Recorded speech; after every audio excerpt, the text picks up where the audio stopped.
Adakah orang yang solat sampai dahi hitam dia ke syurga? Allahu a'lam bisawab. Belajar agama bagi betul tuan-tuan dan perempuan. Tak ada dalil mengatakan jika mu solat hingga dahi hitam, ada rumah di bahagian tengah syurga. Tak ada.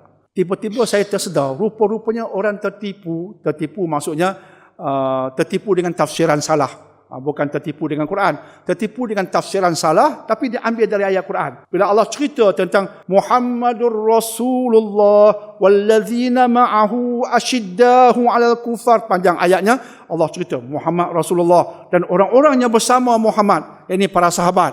Dia bagi cirinya. Dan Allah cerita, ini sifat mereka yang Allah sebut dalam Taurah. Ini sifat mereka yang Allah sebut dalam Injil. Antara sifat yang Allah sebut dalam kitab terdahulu, Allah kata apa? Simahum fi wujuhihim min atharis sujud. Ini disebut dalam kitab terdahulu. Antaranya ini, Allah cerita dalam kitab terdahulu tentang sahabat Nabi. Orang yang kafirkan sahabat, mereka memang kafir sungguh, kata Imam Malik dan ulama yang lain. Sebab ayat ini Allah puji sahabat. Allah sebutkan kemuliaan sahabat-sahabat dalam kitab terdahulu, antaranya pada wajah mereka fi wujuhihim simahum, pada wajah mereka ada sima, ada tanda min atharis sujud, kesan daripada sujud, ada tanda di wajah mereka yang menampakkan kemuliaan mereka. Jadi ada sebahagian dia baca ayat ni, ayat Quran, kalam Allah, dia pun tafsir cara salah, maka dia pun sujud tenyih dahi. Sebab dia kata kesan sujud, ada tanda di wajah mereka kesan sujud. Dia pun sujud tu, dia kepala macam tu. Kita tanya pasal apa teruk sangat sujud? Nak ikut sahabat. Ada kesan di muka, kesan sujud. Ada yang sajalah,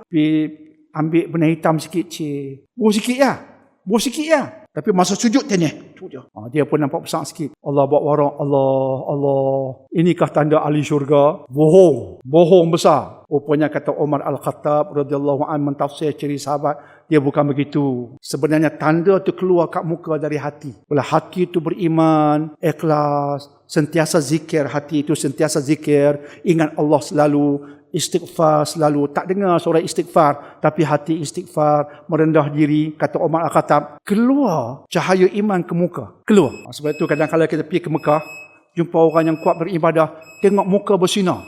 Mungkin inilah orang dia yang Allah pilih dari hati keluar ke muka, insya-Allah.